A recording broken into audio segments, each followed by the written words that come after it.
लवकरच होणाऱ्या महानगरपालिकेच्या निवडणुका घोषित होण्याची शक्यता आहे आणि या निवडणुकीमध्ये शिवसेना म्हणून आमची भूमिका ही महायुती म्हणून ही निवडणुका लढवाव्यात संपूर्ण राज्याच्या ही राहणार आहे। काही ठिकाणी कार्यकर्त्यांचा आग्रह आहे म्हणून जर एखाद्या दोन ठिकाणी जरी आपण युतीमध्ये लढलो नाही तर याचा परिणाम मतदारावर होतो हे आपण अनेक वेळा पाहिलेले अनुभवलेले। संभाजीनगरमध्ये बावनकुळेंनी जे काही वक्तव्य केलं स्थानिक पातळीवर त्याचा निर्णय होईल। जर असे निर्णय स्थानिक पातळीवर व्हायला लागले तर मग युती होणार नाही असं एकंदरीत चित्र आहे। याचा त्यांनी गांभीर्याने विचार केला पाहिजे। महायुती म्हणून लढलो तर मतदार जे आहेत ते महायुतीचे आहेत आणि ते भरभरून आपल्याला मतदान करू शकतील आणि आपली सत्ता या स्थानिक स्वराज्य संस्थेवर सगळीकडे आपल्याला पाहायला सुद्धा मिळेल। म्हणून वाटतं याचा मी सुद्धा शिंदे साहेबांना या गोष्टी कानावर टाकणार आहे आणि याचा निर्णय सुद्धा आता लवकरात लवकर झाला पाहिजे असा एक मतपुरावा सर्वसामान्य जनतेमध्ये आहे। इंडिया आघाडीत काँग्रेसच्या धोरणांवर टीकेचा सूर निर्माण झालाय। आदित्य ठाकरे राऊतांना हरियाणा निवडणुकीतील किस्सा सांगत असताना केजरीवालांची काँग्रेसवर टीका आहे आणि केजरीवालांसोबतचा हा जो संवाद आहे तो सामनात समोर आलाय। नाही, त्यांची काय टीका करतात ते एकमेकावर त्यांच्याबद्दलचं आता काही अस्तित्व त्यांचे राहिलं नसल्यामुळं ते स्वतः अस्तित्वहीन आहेत। इंडिया आघाडी ही टिकणार नाही हे पहिल्या दिवसापासून आम्ही सांगत आलेलो होतो। दिल्लीच्या निवडणुकीमध्ये केजरीवालाला कुणी सपोर्ट केला? एकानेही सपोर्ट केलेला नाही। केजरीवालांनी कुणाला बरोबर घेण्याचा प्रयत्न केला नाही। म्हणून या इंडिया आघाडीमध्ये नेतृत्वावरून जे काही भांडण सुरू झाले होतं ते भांडण आता अंताकडे चाललेलं आहे आणि म्हणून आता इंडिया आघाडीचं अस्तित्व राहणार नाहीत। सगळे त्यांचे शकलं पडणार आहेत।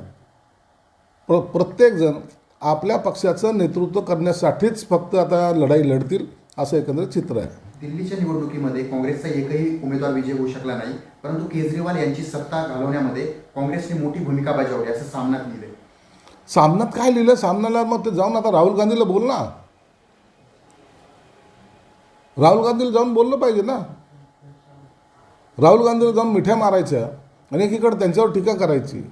मला वाटतं हे महाराष्ट्राची काँग्रेससुद्धा त्या ॲक्सेप्ट करायच्या भूमिकेत नाही आहे। म्हणून गेल्या 3 महिन्यापासून काँग्रेसचा कोणताही नेता या उभाट्या गटाच्या संपर्कात नाही आहे हे अधिकृत त्यांनी म्हणजे युती नाही हे अधिकृत जाहीर केलेलं आहे। म्हणून आता काँग्रेसवर टीका करतील, शरद पवारवर टीका करतील आणि मग एक दिवस अकेला चलोरच्या भूमिकेत हे लोक असणार आहेत। 2 तास ईडी आणि सीबीआय आमच्याकडे द्या, आम्ही त्या 2 तासांमध्ये अमित शहाला मातोश्रीवर येऊन प्रवेश करायला शिवसेनेत लावू म्हटले संजय राऊत। तुमच्या हातामध्ये बांगलादेश घ्या, तिथं जा, तुमचं जे काही आहे ना कर्तृत्व, काही मूर्खासारखे स्टेटमेंट करायचे। 2 तास ईडी आणि सीबीआय तुमच्या ताब्यात द्या। त्या काय यंत्रणा कोणत्या बांधील आहेत? त्या यंत्रणेला स्वतंत्र अधिकार आहेत। एवढी यंत्रणा आज भाजप जरी म्हणलं तरी त्यांच्या हातात आहे। मग तुम्ही बाहेर कसे? तुम्हाला जेलमध्ये का टाकलं नाही? प्रत्येक गोष्ट ही कायद्याच्या चौकटीत बसून केली जाते। नसता तुमच्यासारखे बोंबलणारे लोक कधी आता बाहेर असते का? नसते। तुमच्यावर अनेक केसेस आजही आहेत। त्या पत्राचाळीपासून तर सर्व खिचडी घोटाळे असेल, त्या करोना काळातल्या त्या बॉडीच्या रॅपिंगचे जे डेड बॉड्याचं जे काय त्या केसेस पडलेल्या आहेत। जर सरकारने ठरवलं तर तुम्ही सर्वजण जेलमध्ये दिसणार आहात। म्हणून तुम्ही इतरांना आव्हान देण्यापेक्षा स्वतः केलेले पाप धुण्याचा प्रयत्न करा। बरं, दिल्लीमध्ये एक दुर्दैवी घटना झाली। चेंगराचेंगरीमध्ये काही जणांचा मृत्यू झालाय आणि कुंभमेळ्यामध्ये 7,000 लोक बेपत्ता झालेत असे संजय राऊत म्हणतात। हे बघा, दिल्लीची घटना ही दुर्दैवी आहे। 2 रेल्वे गाड्या त्या ठिकाणी कॅन्सल झाल्या आणि जी गर्दी झाली त्या गर्दीमध्ये झालेला हा अपघात आहे। याचं कुणीही सगळ्याला दुःख आहे, कुणी समर्थन करणार नाही। परंतु 7,000 लोक बेपत्ता आहे हे जावई शोध यांनी कुठून लावला आहे? कुठून यांच्याकडे आकडे येतात? कुठून यांच्या तपास यंत्रणा अशा कोणत्या आहेत? या लोकांमध्ये संभ्रम आणि भीती निर्माण करण्याचा प्रयत्न करत आहेत। म्हणून अशा कोणत्याही घटना झाल्या नाहीत। प्रयागराजकडे जाणाऱ्यांची संख्या आज दिवसेंदिवस आणखीन वाढते 26पर्यंत मला तिथपर्यंत जायचं आहे ही प्रत्येकाची भावना आहे. आणि हिंदूंच्याच भावनाला कसा ब्रेक लागेल हे काम उभाटा गट करतं आहे. बरं, भास्कर जाधव हे काही एकनाथ शिंदे आहेत का रुसून फुगून गावी जायला आणि आज सत्ता आहे म्हणून ऑपरेशन टायगर सुरू आहे, उद्या यांची सत्ता नसली की यांचं सगळं दुकान बंद होईल, खाली होईल, अशी संजय राऊतांनी तुमची टीका केली. भास्कर जाधव काय आहे, भास्कर जाधव जाणतात चांगल्या प्रकारे. आणि भास्कर जाधवांना तुमची भूमिका आवडत नाही हे त्यांनी वारंवार सांगितलेलं आहे. तो रांगडा माणूस आहे, शिंदे साहेबाच्या स्वभावाला मॅच असणारा माणूस आहे. तुम्ही कितीही त्याच्यात आरती ओवाळायचा प्रयत्न केला तर भास्कर जाधव तुमच्याकडे आता राहणार नाही असं एकंदर चित्र तयार झालेलं आहे. वेळेची फक्त वाट पाहतोय तो माणूस. तो तुमच्याबरोबर राहणार नाही. तुम्ही कितीही त्याची तारीफ करून भास्कर जाधव साहेब म्हणून जरी काही केलं तरी भास्कर जाधव आता त्यांच्याबरोबर राहणार नाही हे जवळपास निश्चित झालेलं आहे. ऑपरेशन टायगर्स थांबणार नाही असे तुमचे काही नेते सांगतायत. आगामी महापालिका निवडणुकीमध्ये हे राबवलं जाऊ शकतं का आणि याचा कशा प्रकारे फायदा होईल तुम्हाला? अहो, महानगरपालिकेचं काय आलं आता मुंबईमध्ये जवळपास 35 नगरसेवक आलेले आहेत. 35 नगरसेवकांनी प्रवेश घेतला आहे. माझ्या संभाजीनगरमध्ये जवळपास 20-22 नगरसेवकांनी प्रवेश घेतला आहे. 6 महापौरांनी प्रवेश घेतलेला आहे. उभाटा गट राहिला आहे कुठं? म्हणून उभाटा गटाची आता आम्हाला चिंता राहिलेली नाही आहे. आम्ही आमच्या मजबूतीने हे सर्व आता राजकारण करणार आहोत आणि येणारी सत्ता मुंबई महानगरपालिका सहित महाराष्ट्रातल्या महानगरपालिका कशा काबीज करायचा हा आमचा प्रयत्न राहणार आहे. डॅमेज कंट्रोल करण्यासाठी कोकणातील त्या ठिकाणी ठाकरे गटाचे नेते जात आहेत पालिकडे. डॅमेज कंट्रोल करायसाठी कोण कुठं जातं आहे हे पाहण्यापेक्षा पक्ष कुठं चालला याच्याकडे लक्ष द्या. पक्षाची तुमची असलेली वाताहत थांबवण्यासाठी काही करा. बडबड करून पक्ष वाढत नसतो हे त्यांना कधी कळेल हे देव जाणे.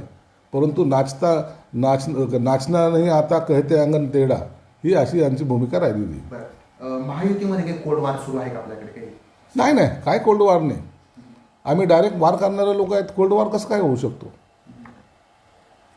बरं, लाडक्या बहिणींच्या उत्पादनासंदर्भात किंवा उत्पन्नासंदर्भात तपास करण्यासाठी प्राप्तिकर विभागाची मदत घेणार आणि लाभार्थी महिलांचे उत्पादन किंवा कागदपत्रे जमीन यांची तपासणी होणार असं काय आहे का?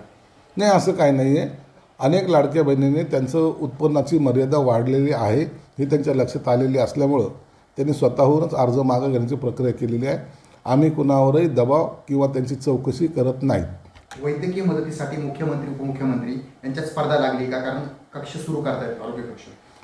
हे बघा, शिंदे साहेबाचं एक तत्त्व आहे. पहिल्यापासून आताच नाही, फार मंत्री असतानापासून त्यांनी त्यांची एक भूमिका ठेवली होती आरोग्याविषयी आणि त्या भूमिकेशी ते एकरूप होऊन काम करतात. तुम्ही पाहिलं असेल, मंत्री असतानासुद्धा अनेक ठिकाणी ॲम्ब्युलन्स देण्याचं काम असेल आणि सत्तेमध्ये असताना माननीय बाळासाहेब ठाकरे आपला दवाखाना काढण्याचं काम असेल, मुख्यमंत्री सहाय्यता निधीतून सर्वांना मदत करण्याचं काम असेल, हे त्यांनी स्वतः त्याला प्रायोरिटी म्हणून घेतलेलं आहे. म्हणून त्यांना असं वाटतं की या कामामध्ये मी माझा थोडा वेळ जास्त द्यावा म्हणून त्यांनी ते निर्माण केलेला कक्ष आहे. त्याचा राजकारणाशी एकमेकाला चेकमेट देण्याचा कोणताही स्वभाव पण नाही आणि ते तसं करतही नाही.